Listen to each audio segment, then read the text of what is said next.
सुंदरपुर गांव के रहने वाले रामू के पास केवल 2 बीघा जमीन थी। इस जमीन को उपजाऊ बनाने के लिए रामू ने गांव के खूंखार साहूकार धनीराम से बहुत ऊंचे ब्याज पर 50,000 रुपए का कर्ज उठाया था। रामू ने इस बार पूरे खेत में आलू की फसल लगाई थी। अरे रामू भाई, राम राम। इस बार तो तुम्हारे खेत को देखकर आंखें खुली की खुली रह गई हैं। ऐसा आलू तो पूरे सुंदरपुर में किसी का नहीं हुआ। राम राम शामू भाई, ये सब बस ऊपर वाले का आशीर्वाद है और मेरी रात दिन की मेहनत है। साहूकार का कर्ज सिर पर तलवार की तरह लटक रहा है, इसलिए इस बार मैंने सोने की भी परवाह नहीं की। मेहनत तो तुम्हारी दिख रही है रामू, लेकिन भाई जरा संभल कर रहना। तुमने धनीराम से कर्ज लिया है, वह बड़ा बेरहम आदमी है। फसल कटते ही सबसे पहले उसका पैसा चुका देना, नहीं तो वह जमीन हड़पने का बहाना ढूंढता है। तुम सच कह रहे हो हरिया भाई। बस एक बार ये फसल मंडी चली जाए, मैं एक एक पाई धनीराम के मुंह पर मारकर अपनी जमीन को उसके चंगुल से आजाद करा लूंगा। अजी सुनते हो, गांव भर की बातें आज यही खरे खरे खत्म कर दोगे क्या? दोपहर होने को आई है, चलिए 2 निवाले खा लीजिए। अच्छा भाइयों, मैं चलता हूँ। राधा आ गई है। इस बार फसल अच्छी हुई तो राधा के लिए मेले से चांदी की पायल भी लानी है।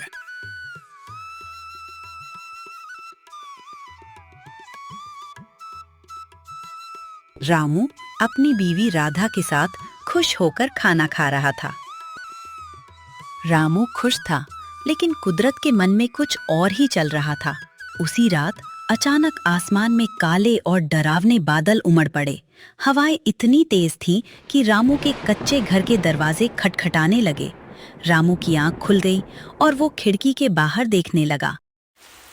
राधा, ओ राधा, जल्दी उठो, बाहर देखो, ये अचानक कैसा तूफान आ गया। हे भगवान, बादलों की गड़गड़ाहट तो डरा रही है। अगर बारिश न रुकी तो सारी फसल बर्बाद हो जाएगी। अजी घबराइए मत, ईश्वर सब देख रहा है। हमारी मेहनत का फल वो इतनी आसानी से बर्बाद नहीं होने देगा। आप बैठ जाइए। लेकिन राधा का भरोसा टूट गया जब छत पर पत्थर गिरने जैसी आवाजें आने लगी। आसमान से पानी के साथ बड़े बड़े ओले बरसने शुरू हो गए थे।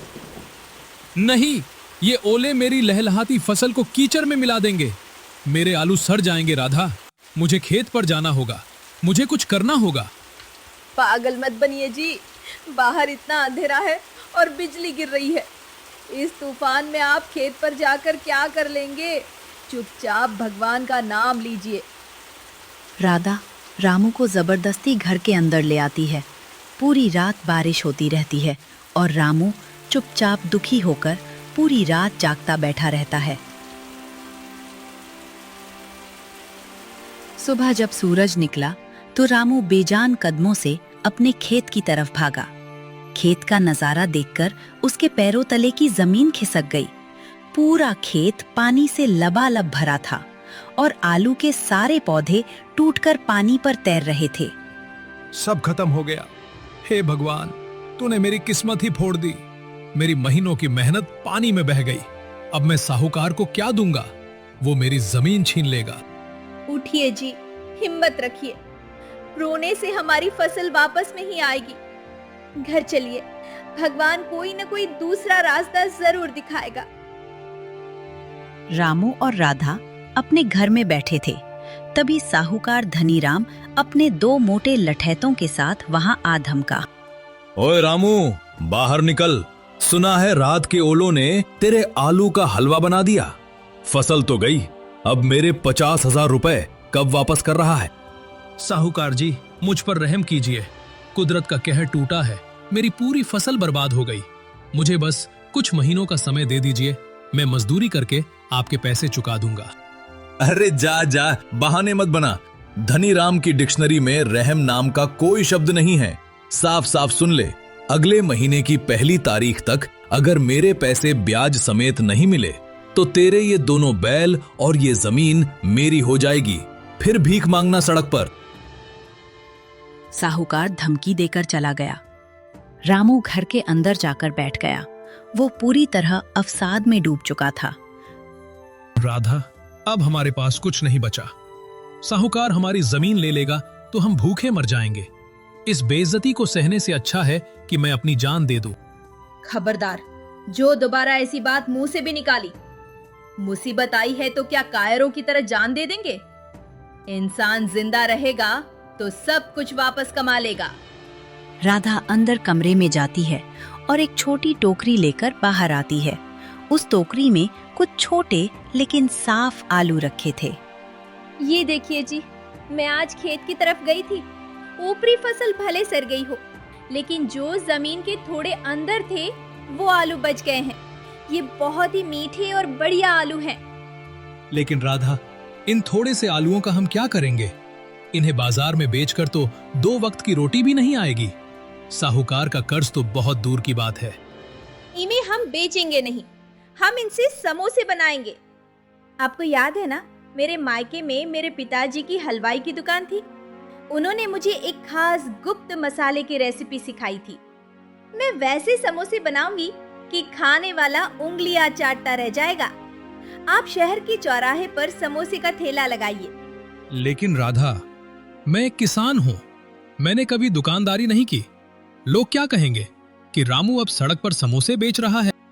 मेहनत का कोई काम छोटा नहीं होता जी। लोगों का काम है कहना। आज हमारे पास खाने के पैसे नहीं है तो क्या कोई हमें खाना खिलाने आ रहा है? राधा अपने सोने के कंगन रामू को देते हुए कहती है, ये लीजिए मेरे कंगन, इन्हें शहर के सर्राफा बाजार में बेच दीजिए। इससे ठेला, बर्तन, कढ़ाई और मसाले का सामान आ जाएगा। नहीं राधा, ये तुम्हारे आखिरी गहने हैं, तुम्हारी शादी की निशानी। मैं इन्हें कभी नहीं बेचूंगा। मैं इतना गिरा हुआ पति नहीं हूँ। आप और आपका स्वाभिमान ही मेरा सबसे बड़ा गहना है। अगर आप ही नहीं रहोगे तो इन कंगन को पहनकर मैं किसे दिखाऊंगी? ले जाइए इन्हें और कल ही शहर जाकर ठेले का इंतजाम कीजिए। अगले ही दिन रामू शहर गया।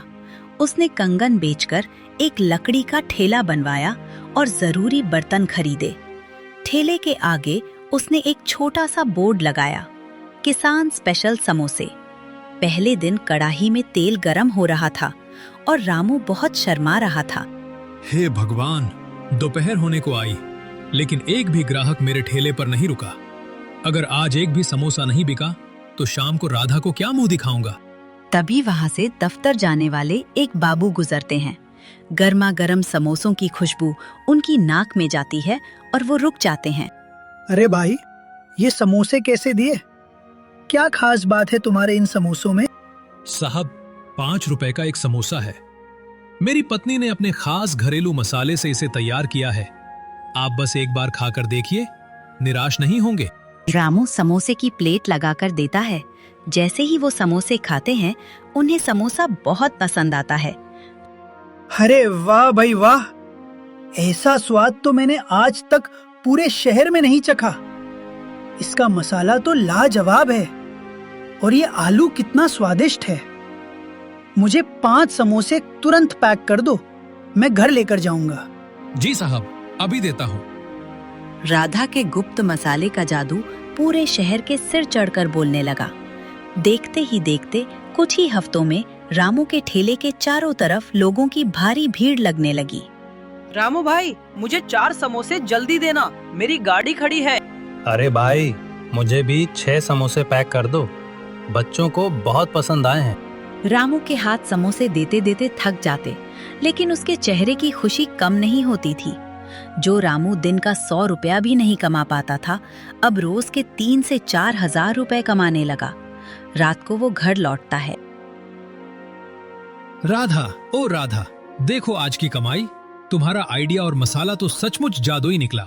शहर के बड़े बड़े लोग हमारी दुकान पर लाइन लगाते हैं। मैंने कहा था ना जी, मेहनत और सच्चे हुनर की कभी हार नहीं होती। बस ऐसे ही ईमानदारी से काम करते रहिए। इस महीने हम साहूकार का पूरा कर्ज चुका देंगे। एक दिन रामू अपने ठेले में समोसे बना रहा था। तभी एक लंबी गाड़ी उसके ठेले के सामने आकर रुकती है और गाड़ी से एक अमीर आदमी बाहर आता है। अरे भाई, यहाँ आसपास कोई अच्छा होटल है क्या? बड़ी जोर की भूख लगी है। ये गांव है साहब जी। यहाँ कोई बड़ा होटल तो नहीं है, लेकिन अगर आप चाहें तो मेरे समोसे खा सकते हैं। ये समोसे मैं बड़ी ही शुद्धता से बनाता हूँ। ठीक है, एक प्लेट लगा दो। रामू समोसे की एक प्लेट लगाकर दे देता है। वो आदमी समोसे खाता है और वो समोसे उसे बहुत पसंद आते हैं। अरे वाह, क्या समोसा बनाया है भाई तुमने, मजा आ गया, एकदम स्वादिष्ट। अभी तो मैं चलता हूँ, अगर इधर से निकला तो फिर तुम्हारे समोसे खाने जरूर आऊंगा। ये सुनकर रामू बहुत खुश हो जाता है। जहाँ एक तरफ रामू की कामयाबी बढ़ रही थी, वहीं दूसरी तरफ गांव का लालची साहूकार धनीराम गुस्से से जल रहा था। एक शाम उसका खास चेला भागता हुआ हवेली आता है। अरे साहूकार जी, गजब हो गया। आप जिस रामू को तंगाल समझकर उसकी जमीन हड़पने वाले थे, वो तो शहर में समोसे बेचकर नोट छाप रहा है। क्या वो भिखमंगा रामू समोसे बेचकर पैसे कमा रहा है? ये कैसे हो सकता है? हाँ मालिक, उसके ठेले पर इतनी भीड़ लगती है कि पैर रखने की जगह नहीं होती। अगर ऐसा ही चला तो वो पहली तारीख को आपके 50,000 रुपए आपके मुंह पर मार देगा, फिर उसकी जमीन हमारे हाथ से निकल जाएगी। अच्छा, तो उस चूहे के पर निकल आए हैं। धनीराम की आंखों में धूल झोंक कर अपनी जमीन बचाएगा। मैं ऐसा कभी नहीं होने दूंगा। अगर उसका ठेला रहेगा तभी तो वो समोसे बेचेगा ना। साहूकार धनीराम अपने लठैतों से कहता है, सुनो, आज रात जब पूरा शहर सो जाए तो शहर जाकर उसके ठेले पर मिट्टी का तेल छिड़क कर उसे फूंक दो। न रहेगा बांस, न बजेगी बांसुरी। लालच और जलन में अंधा होकर साहूकार ने रामू की उम्मीदों को ही आग लगाने की साजिश रच दी। तो ये है उस रामू के बच्चे का ठेला। आज तो इसकी खैर नहीं। रात के सन्नाटे में साहूकार के चेले चुपके से रामू के ठेले के पास पहुंचे, तेल छिड़का और माचिस की तीली जलाकर फेंक दी। रामू का वो ठेला धू धू करके जल गया। सुबह जब रामू हमेशा की तरह सामान लेकर चौराहे पर पहुंचा तो वहां सिर्फ काला कोयला और जली हुई लकड़ी पड़ी थी। रामू के हाथ से सामान की टोकरी छूट गई और वो वहीं जमीन पर बैठ गया। नहीं, मेरा ठेला! किसने किया यह अन्याय? हे भगवान, मैंने किसी का क्या बिगाड़ा था? मेरी मेहनत की दुकान को किसने जला दिया? अब मैं क्या करूंगा? वहां रोज समोसे खाने वाले ग्राहकों की भीड़ जमा हो गई। तभी शहर के सबसे बड़े स्कूल के मालिक करोड़पति सेठ करोड़ीमल, जो पहले भी रामू के ठेले पर आ चुके थे, अपनी बड़ी कार से वहां उतरते हैं। रो मत रामू, जिसने तुम्हारा ठेला जलाया है वो तुम्हारा हुनर नहीं जला सका। तुम्हारी पत्नी के मसालों का स्वाद आज भी लोगों की जुबान पर है। मुझे कल मेरे स्कूल के फंक्शन के लिए 3000 समोसों का ऑर्डर देना है और मैं ये ऑर्डर सिर्फ तुम्हें दूंगा। सेठ जी अपनी जेब से नोटों की एक बड़ी गड्डी निकालते हैं और रामू के हाथ में थमा देते हैं। ये लो 50,000 रुपए एडवांस, और चौराहे के सामने जो मेरी खाली पड़ी पिक्ट की दुकान है, आज से वो दुकान तुम्हारी। उसका किराया तुम अपनी कमाई से धीरे धीरे दे देना। जाओ और काम शुरू करो। अब रामू सेठ करोड़ीमल की दी हुई दुकान पर अपना होटल खोल देता है। अब उसका होटल पहले से भी ज्यादा चलने लगता है। महीने की पहली तारीख को साहूकार धनीराम अपने लठैतों के साथ रामू के घर के बाहर खड़ा होकर चिल्लाने लगा, ओए रामू, आ गई पहली तारीख, ला मेरे पैसे, नहीं तो खाली कर अपना घर और खेत। आज से ये जमीन मेरी हुई। तभी घर के अंदर से रामू और उसकी पत्नी राधा बाहर आते हैं। धनीराम जी, चिल्लाने की जरूरत नहीं है। रामू का ठेला जरूर जला था, लेकिन उसकी किस्मत नहीं। ये लो तुम्हारे 50,000 रुपए ब्याज समेत। आज से मेरी जमीन तुम्हारी काली नजर से आजाद है। ये इतने पैसे कहाँ से आए तेरे पास? तेरा ठेला तो जल चुका था।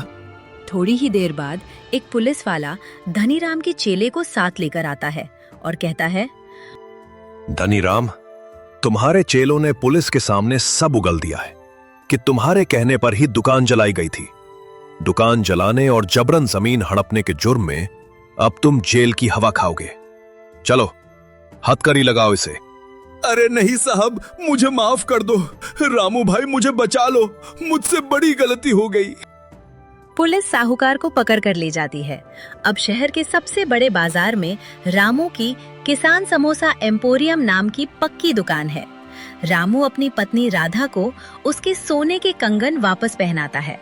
तो दोस्तों, इस कहानी से हमें ये सीख मिलती है कि मुसीबतें चाहे कितनी भी बड़ी हों, अगर हमारे पास धैर्य और मेहनत का जज्बा है तो हमारी जीत निश्चित है।